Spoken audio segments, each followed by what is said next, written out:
Ano? Uy! Oh, ano yung dala-dala mo? Magmumukbang tayo ng kakaibang ice cream. Oh, kakaibang ice cream. Ang laki niya na. Tara, game. Ano natin? Charan! Ayan, so anong ano yan? Big scoop.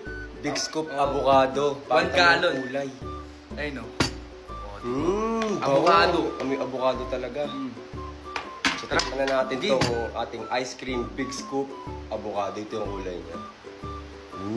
Sarap. Yan. Galing ngayon, no? Tapos, Para siyang matcha. yung kulay niya, no? Yan. Konti lang. Muna. Tapos, takpan yun. Yan. Big scoop! Big scoop. Big scoop. Bekaya naman. Tagal mo magsalita eh. O, game. Tingnan natin.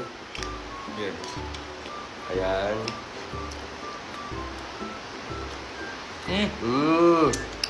Tikman na natin.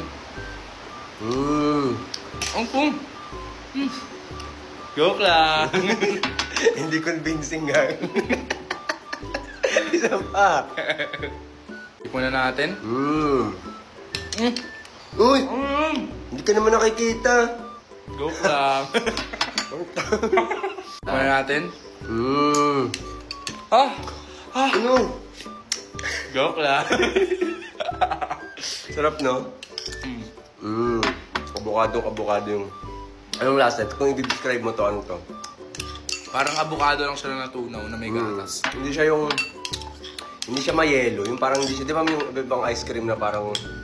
Nangunguna yung parang yelo. Parang yelo yung matigas. Ito, sobrang smooth.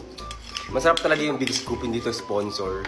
Pero kung hindi nyo pa natitikman yung Big Scoop na brand, meron to sa San Juan. Dito kami sa San Juan. So, yung lasa niya, sobrang smooth. Ito, alam niyo yung avocado na nilagyan ng gatas at yelo. Ganun lang talaga yung lasa niya. Lasa talaga siyang avocado, as in. Walang artificial. At alam ko, avocado talaga yung ginagamit nila dito na totoo. Tapos may gatas. Tsaka yung Avocado may gatas yung lasa niya. Yung ginagamit nilang gatas, yung gatas ng baka talaga. Kalabaw. Ay, kalabaw pala. O hindi to sponsor pero sana naman, Big Scoop. Baka naman. Yan, oo. Lagi kaming fan ako ng Big Scoop. Anong favorite flavor mo sa Big Scoop na? Yung strawberry filled. Sa akin, Dark Knight.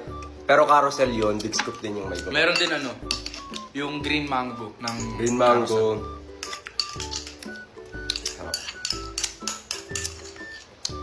Kaya, tikim na rin kayo.